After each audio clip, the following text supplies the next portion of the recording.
Hi, good afternoon to everyone there attending this seminar. This is my third seminar with you, Bank of Beirut employees. Actually, I thank you for your interest. I thank you for giving me this time to be able to talk to you, to talk a little bit about Lebanon's crisis. اليوم حبيت أنه نحكي شوي بالإنجليش لأنه بدنا نعمل comparison between the crisis in Lebanon and other countries, mainly Argentina and Greece. I will be talking between Arabic and English لحتى القصص اللي بتكون كتير لبنانية أقدر إني أعبر عنها بطريقة أسهل، وكل شيء related to Argentina and Greece أكيد نحكي عنه أكتر بالأنجلي. ما كبرت هالمرة البرزنتيشن لحتى أقدر أخذ عدد أكبر من أسئلتكم. So Lebanon is in crisis. أكيد we all know we are in deep crisis. But there is a way out. We need to look how to get out and what lessons are to be learned from other experiences like Argentina and Greece, who have also been in deep crisis before. So we're gonna skip the quote and go straight to the triple crisis Lebanon is suffering. We need to know that Lebanon is not suffering from one crisis. It's a triple crisis, which make the situation even worse. We have a macro socio-economic crisis, okay? On a macro socio-economic level, Lebanon is suffering from many handicaps. First, we have the popular uprising on 17 October 2019. We have the defaulting on Eurobond payment on 7th of March 2020. We have the outbreak of COVID-19, and we have the 4th of August 2020 deadly blast of Port of Beirut. All of these disasters have driven Lebanon into an uncharted territory and towards a socioeconomic collapse, the thing that we are facing now. So we have the first crisis is the macro socioeconomic crisis. The second crisis is financial, the financial meltdown. Lebanon's descent into what could end up being one of the top 3 worst crises in 150 years. The World Bank has stated that Lebanon crisis is the worst since 150 years worldwide. Lebanon is suffering from first a financial instability and unsustainability. Instability and unsustainability يعني عدم استقرار مالي وعدم استدامة مالية. يعني the way of doing business أو طريقة إدارة الشأن المالي بلبنان غير قابلة للحياة أو غير قابلة للاستمرار. This is the unsustainability part. It relates to the high debt يعني مستوى الدين المرتفع. و it relates أكيد لنسبة الدين للناتج, the debt to GDP levels, along of course with 3 decades of mismanagement of public assets driven by corruption. We have a public mismanagement of the assets plus a high level of corruption, which ended up in high levels of debt. Compared to a shrinking economy, we have a high level of debt to GDP. We have a financial meltdown. Lebanon is suffering from a monetary crisis. The monetary crisis يعني أزمة نقدية. في عنا أزمة مالية، أزمة نقدية، وأزمة اقتصادية. هول هن التريبل كرايسيس. عادة بالدول العالمية لما بيكون عندهم أزمة مالية أو أزمة اقتصادية أو أزمة نقدية بيكون في أزمة واحدة. نحن عنا ال3 أزمات. عنا الأزمة النقدية نابعة عن الديفالويشن تبع الكرنسي يعني تراجع قيمة سعر الصرف. في عنا الأزمة المالية الناتجة عن سوء إدارة الدولة، عدم وضع موازنات، سوء إدارة وزارة المال تحديداً بكل الشؤون المالية أو الخطط المالية، من السياسات الضريبية للسياسات المالية العامة لوضع الموازنات وغيرها. هذه الأزمة المالية المختلفة عن الأزمة النقدية. وعندنا الأزمة الاقتصادية المتمثلة اليوم بتراجع الناتج المحلي، تراجع كافة القطاعات، من القطاع السياحي للقطاع الصناعي للقطاع الزراعي. اليوم تراجع الإنتاج، تراجع إنتاجية إذا بدكم الاقتصاد اللبناني تتترجم بأزمة اقتصادية أو economic crisis. خلينا نحكي شوي عن monetary crisis. The recent aggravated devaluation of the local currency has resulted. ليش عندنا اليوم aggravated devaluation؟ لأنه كان عندنا a long term peg of the lira to the dollar at a fixed rate. يعني كان عندنا 30 سنة من استقرار لسعر الصرف على قيمة 1500 ليرة للدولار الواحد.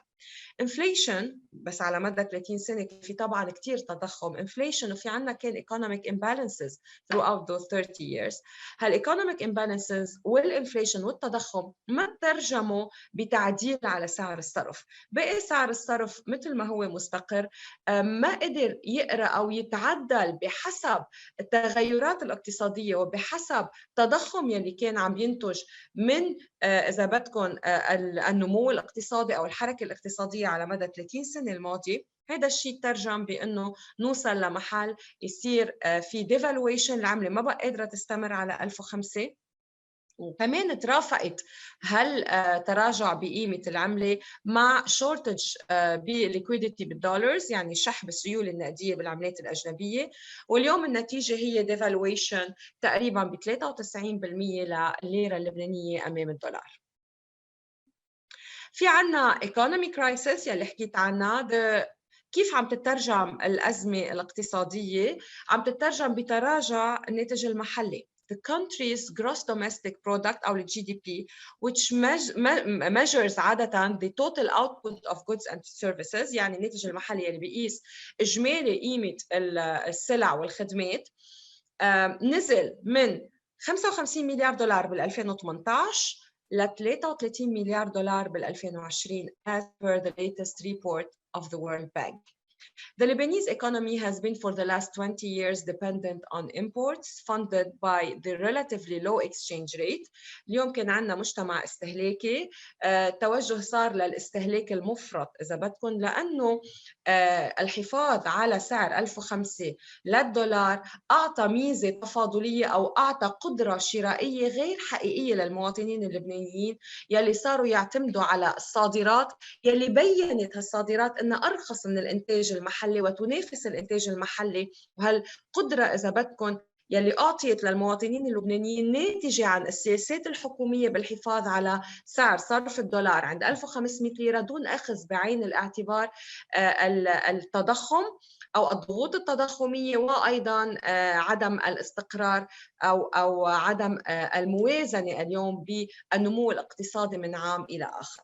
So the Lebanese economy has been for the last 20 years dependent on imports funded by the relatively low exchange rate, which resulted in a continuous deterioration of the productive sector, leading to a trade balance deficit as high as $19 billion. بال 2018 كان عندنا عجز بالميزان التجاري، يعني بين الصادرات والواردات وصل ل 19 مليار دولار. تصوروا انه نحن عم نستورد، فرق بين الاستيراد والتصدير هو 19 مليار دولار على حجم اقتصاد بال 2018 كان 55 مليار دولار. يعني اليوم عجز الميزان التجاري وحده بشكل 35% من الناتج المحلي الإجمالي، برقم طبعا غير طبيعي وكبير جدا. وهذا الرقم بال 2018 طبعا شكل عامل إنذار لانهيار اقتصادي مرتقب وقريب. Let's go also to the political instability. ما بدنا ننسى أنه اليوم political instability كمان كان عندها دور كتير مهم بالأزمة الاقتصادية والمالية والنقدية اللي عم نعيشها، the triple crisis. The draining political deadlock in Lebanon has a high impact on raising overall risks. لما ما بيكون في استقرار سياسي، مخاطر doing business ببلد معين بترتفع. لما المخاطر بترتفع طبعا الفوائد على الاستثمار بدها ترتفع لأنها بتترافق يتوافق مع المخاطر ببلد معين. وبالتالي اليوم إذا بدكم draining political deadlock, the political deadlock has resulted in raising the overall risk, draining foreign direct investment, and dented the overall business environment in Lebanon. We had 2 years and a half without a president and long months to form governments.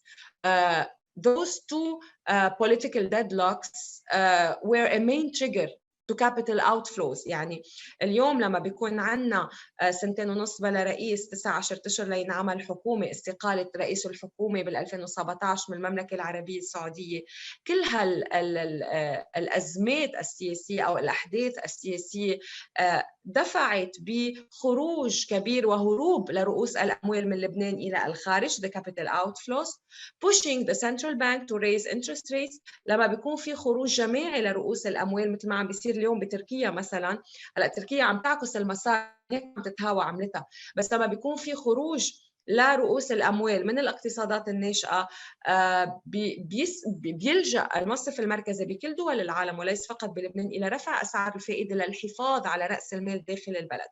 ولكن رفع أسعار الفائدة هو سيف ذو حدين. رفع أسعار الفائدة طبعا ممكن بخفف من الكابيتال اوتفلوز، ولكنه بيضرب النمو الاقتصادي من جهه ثانيه، لانه لما بيكون في رفع لاسعار الفائده تتجه رؤوس الاموال الى المصارف، لانه عم تاخذ فائده اعلى من الريتيرن اون انفستمنت يعني ممكن تحصل عليه اذا كانت عم تستثمر هالاموال بالاقتصاد. يعني اذا كان ريتيرن اون انفستمنت بلبنان تقريبا لنقول بالقطاع الصناعي هو 4 or 5%، لما بيكون المصارف عم تعطي ريتيرن على الانفستمنت بيوصل ل 7 و8%، ما بقول حدا يروح يستثمر ويعمل مصنع، بيصيروا يحطوهم بالمصارف لانه الريتيرن اون انفستمنت از ماتش هاير. وهول كلهم طبعا بياثروا على الاقتصاد ككل وبيدفعوا باتجاه الانهيار الاقتصادي اللي نحن عايشينه. Let's go into some examples on countries in crisis like Argentina, Greece, and of course Lebanon. The complex Lebanese crisis opened the door for a comparison with previous crises that took place in other countries, in search for common points for which international entities found effective solution with the hope of facilitating a solution back home in Lebanon.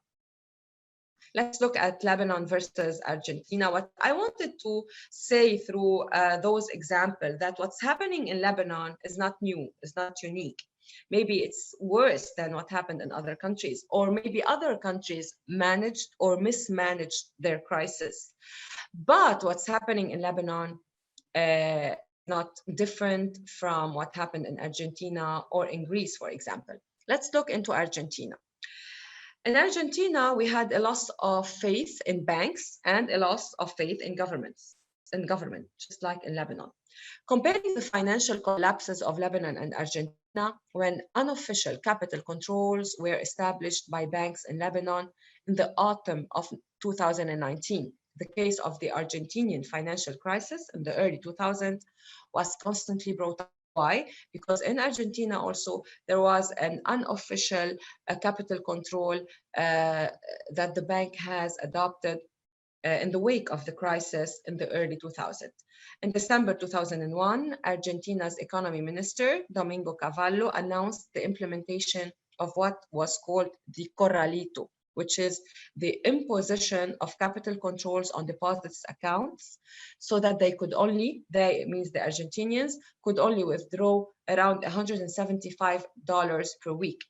Later, a year later to that crisis, dollar deposits has been exchanged for the devalued pesos, which is a fear in Lebanon. And let me tell you that the not unpegged to the dollar, but the lirification, that is the word, the lirification, like what happened in Argentina, is an option put on the table today, on the table of the Prime Minister, Najib Mikati, as a way to get out of the crisis we are having, of the big losses that the financial sector is encountering. So the forced exchange, worldwide it's called forced exchange. In Lebanon, we tend to call it lirification. The forced exchange happened in Argentina. The unofficial capital control on withdrawals of deposit also happened in Argentina, like in Lebanon. The Corralito placed a strain on the national currency. Of course, risks are high.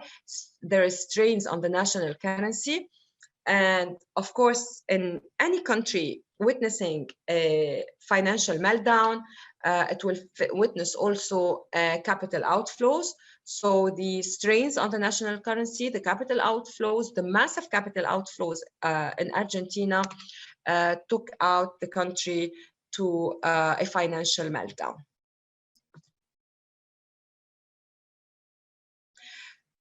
Like in Lebanon in 2020, we witnessed negative growth of around approximately 20%.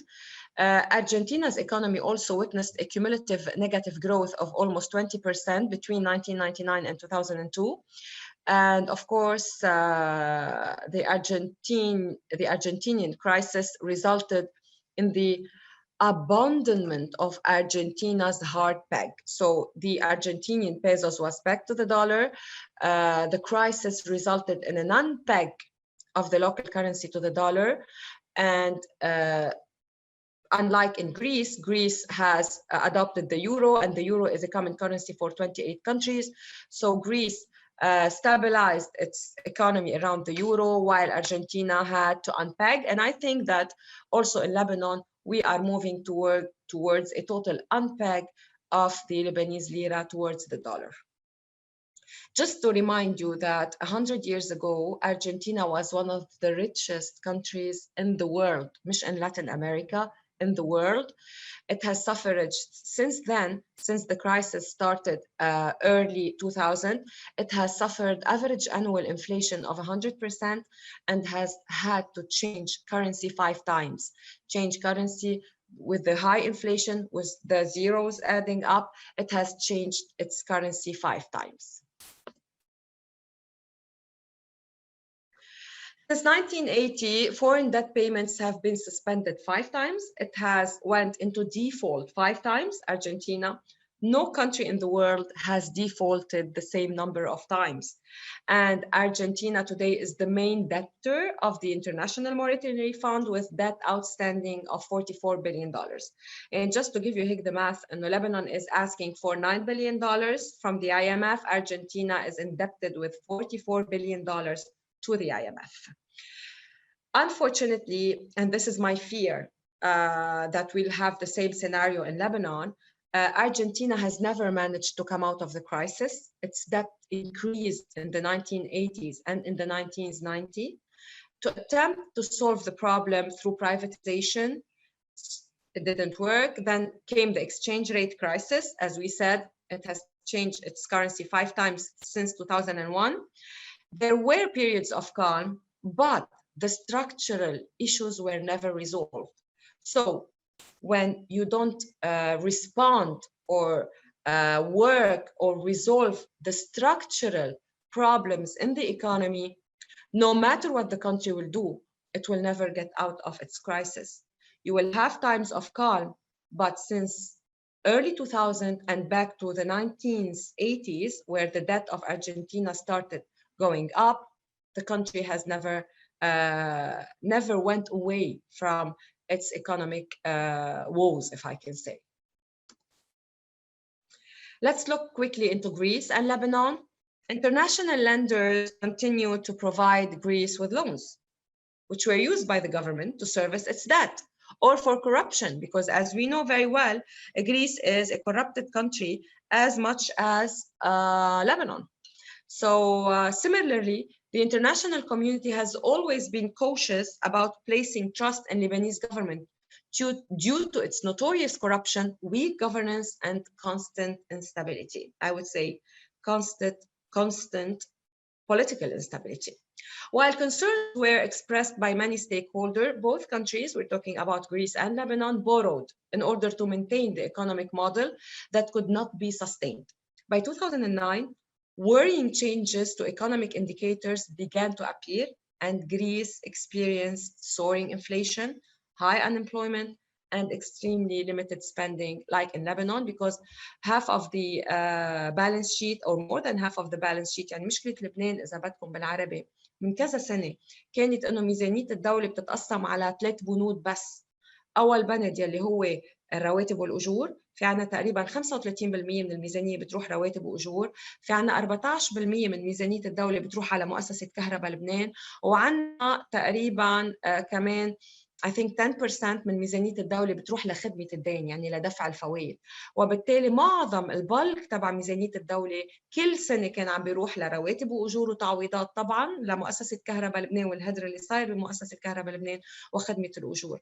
نفس الشيء كان عم بيصير باليونان، واليونان كمان بال 2009 وصلت لأنه يكون الدين تبعها غير قابل للاستمرار، مستويات الدين صارت مرتفعة جدا وهي غير قادرة على إيفاء بدينها وفاتت into default. هلا what we have also similar between Lebanon and Greece is the outbreaks in the streets, what we call revolution. Unpopular austerity measures led to street protests and resulted in the election of a new prime minister in 2014 in Greece. The events that have followed and will continue to flow, the unprecedented popular uprising that began in Lebanon on 17th of October 2019, mirroring the experiences of Greece, and those unprecedented popular uprising started after the countries that was no longer managed. In contrast, however, Greece was able to avoid defaulting. Our biggest mistake was defaulting on debt. Greece avoided defaulting, went to the IMF before defaulting on its debt, and was bailed out by international lenders. And as recently as 2019, the country was commended by the IMF for recovering from its economic crisis and classified as being among the best performance in Eurozone. It took Greece approximately 10 years to get out of its crisis. Taking into consideration that Greece didn't have a devaluation as it has the euro as a currency, and taking into consideration went to international donors as the IMF and the ECB, the European Central Bank, to back her up, while Lebanon doesn't have all of this assets to use. We are still waiting to negotiate with the IMF, and of course we do not have any ECB, and our local currency has devaluated already by 93% approximately. Just to give you an example of how much loan Greece has raised, Greece, since the debt crisis began in 2010, the various European authorities and private investors, as IMF, have loaned Greece nearly 320 billion euros. So Greece has taken, in the wake of its crisis, 320 billion euros. It was the biggest financial rescue of a bankrupt country in history. But as of January 2019, Greece had only repaid 41.6 billion euros from 320 billion. This gives you an example that over the course of 10 years, it has only repaid approximately, let's say, 15% of the overall debt that she took in order to avoid a total collapse of the economy. That's the conclusion, so I have time to take questions. The conclusion is that despite the major differences, one never compare the Lebanese economy or the Lebanese originality to the Greek example or to the Argentinian example.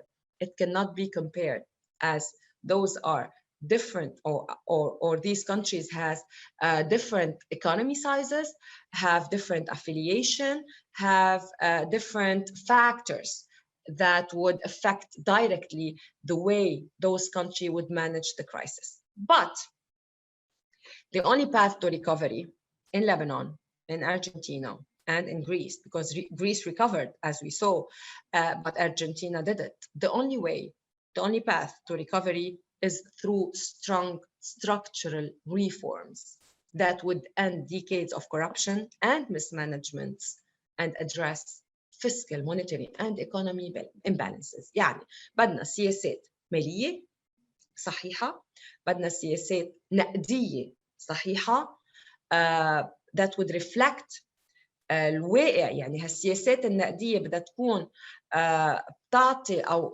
صادرة أو مبنية بحسب الواقع الاقتصادي. قديش اليوم الواقع الاقتصادي بيقيم سعر العملة اللبنانية، وسياسات مالية إصلاحية توقف الهدر والفساد وتضع قوانين تعيد بناء أولاً مؤسسات الدولة يلي هي راعية للقطاع الخاص، ومن ثم القطاع الخاص لإعادة إطلاق عجلة النمو والتوظيف. That's it. So thank you. I'm all ears for your questions.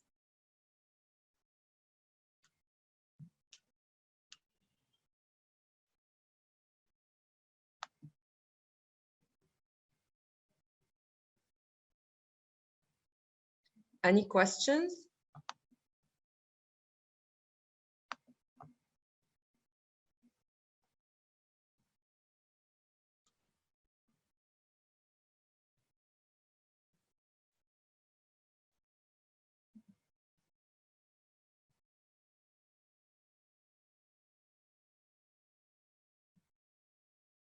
Okay, here we go. We have one. What is the effect of lirification? Okay, as much as lirification is hard on the local depositors, there is one thing that we need to remember, okay? Working in Lebanon, you should be paid in Lebanese lira, okay? أي عمل ناتج أو طالع من لبنان أو معمول بلبنان مفروض إنه يكون الدفع أو قيمة هذا العمل بالليرة. يلي كان يصير بلبنان إنه البالك كان يقبض بالليرة، كان يروح على المصرف ويحولهم دولار. هيدي كتير مهمة. It's a concept that nobody really understands. وهيدي وصلتنا ليكون عندنا شح بالعملات الأجنبية. بغض النظر عن أحقية أو غير أحقية، هون بنرجع للسياسات المالية والنقدية الخطأ يلي كانت متبعة على مدى 30 سنة.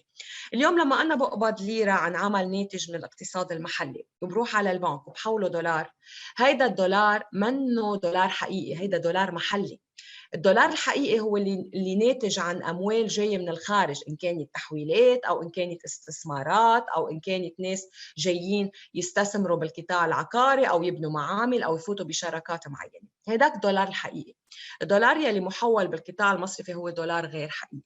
وبالتالي اليوم تكونت كتلة نقدية بالعملات الأجنبية كتير كبيرة، قسم كبير منها منه دولار حقيقي، هو دولار محلي. بما انه لبنان ما بيطبع دولار، وصلنا للازمه الحاليه. هلا الليرافيكيشن اكيد اولا عم تفقدي قسم كبير من قدرتك من قيمه هالودائع يلي عندك اياها، لانه مهما كان الريت يلي رح يعطوك اياه، لو ما كان 1005 ولو كان 4000 ولو كان 5000 ولو كان 10000 ولو كان 12000، اليوم الدولار ب 23000، شو ما كان الريت يلي عم بيعطوك اياه رح تكوني انت اصلا عم تفقدي من قيمه وديعتك لما بتتحول لليره.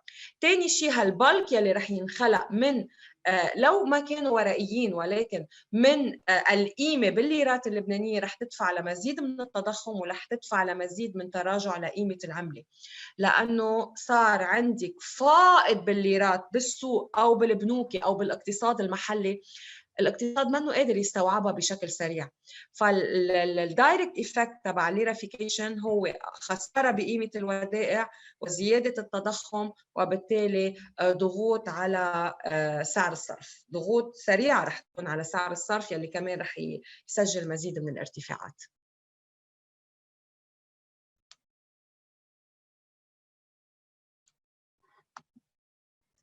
Having IMF loan approved with the required reform applied, how much time would it need for Lebanon to obtain a positive growth in GDP? It depends on محمد on قديش لبنان رح يكون ملتزم بهالإصلاحات. يعني اليوم باليونان أخذت معهم 10 سنين، لأنه اليونان كتير تأخروا بتطبيق الإصلاحات، وكانوا كل مرة لما بيكون في فاز أو مرحلة لازم هن يطبقوا فيها الإصلاحات ليجي الصندوق النقدي يشوف إذا هالإصلاحات اتطبقت، بدل ما تاخد معهم 3 أشهر أو كانت تاخد 6 أشهر أو 9 أشهر. إذا أنا بدي أقارن لبنان باليونان من حيث نسبة إذا بدكم حجم القطاع العام والكوربشن والفساد اللي كان موجود باليونان، اليونان أخذتها 9 سنين تحديداً up to 10 years. فيعني نحن in a very positive إذا بدك approach, I guess it would take us 10 years to get out of the crisis ولنرجع لمستويات النمو يلي تسجلت ما رح اقول لك 2018 رح اقول لك بال 2010 لانه نحن بال 2018 كنا اصلا عم نعاني من تراجع النمو الاقتصادي ومن اختلالات ماليه بلشت من 2011 من وقت ما بلشت الازمه السوريه وكل تداعيات الازمه السوريه على الاقتصاد اللبناني. Rawad says, I guess if the elections will not have what it takes, we are going to the Argentinian scenario. What will be the future of banks in Lebanon? أنا I hope إنه ما يكون في إفلاس بالقطاع المصرفي لأنه أي إفلاس أي مصرف بيعني أكيد خسارة كل الوظائف أولاً وخسارة كل الودائع ثانياً. بس مما لا شك فيه إنه بده يصير فيه اليوم الاقتصاد نزل رواد من 55 مليار ل 20 مليار. يعني الاقتصاد كل الاقتصاد اللبناني خسر تقريبا 55% من حجمه. كل القطاعات الزراعي، الصناعي، المصرفي، كل القطاعات بدها تتقلص اقل بقد ما تقلص حجم الاقتصاد، يعني القطاع المصرفي بده يتقلص 55% او 50%. هلا اذا ما صار في انتخابات وزادت اكثر المخاطر وما كان في خطه ماليه مثل ما عم بيسموها خطة التعافي المالي، أكيد بدنا نشهد إلى جانب تقلص القطاع المصرفي خروج مصارف من السوق، وطبعا رح يكون في ضياع للودائع للأسف وتراجع بقيمة هالودائع بعد أكثر من اللي عم نشهده اليوم. إن شاء الله لا، بس هي مش منا بس مرتبطة بالانتخابات، هي مرتبطة بكل المسار، مسار الاستقرار إذا بدك. يعني إذا ما صار في انتخابات بس كان في استقرار نسبي داخلي سياسي وعمل اقتصادي ممكن ما نوصل لهذا السيناريو. بس إذا عدم إجراء الانتخابات بتؤدي إلى فوضى فأكيد نحن رح نوصل لهذا السيناريو. إن شاء الله لا. بدي تسألوني شيء لأعطيكم بوزيتيفيتي أحسن ما تطلعوا من السيشن كلكم حاسين بنيجاتيفيتي وبدكم بانادول. So what other questions do you have? Okay. Why using assets owned by the public sector when we're not in the plan to use these unwanted assets to offset part of the lost deposits?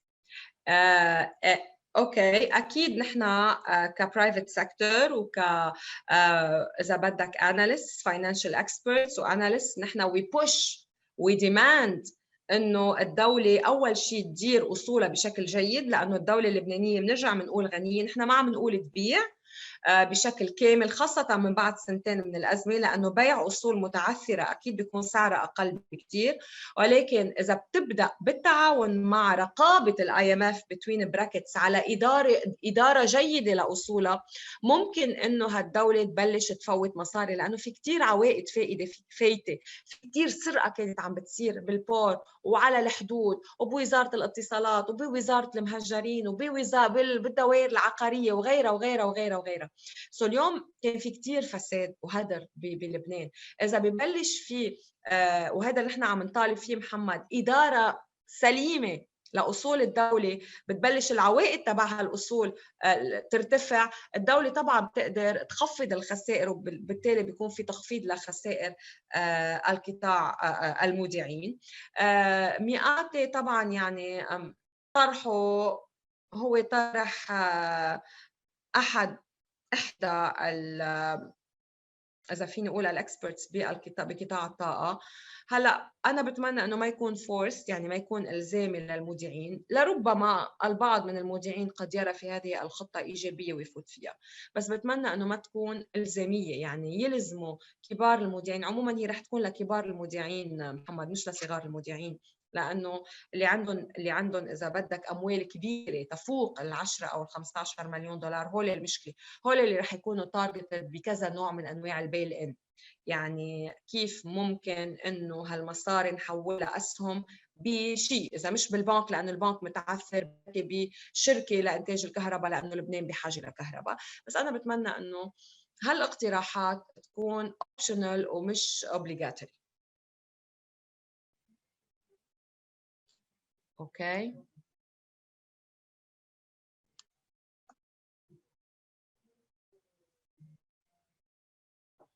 Do we have any more questions?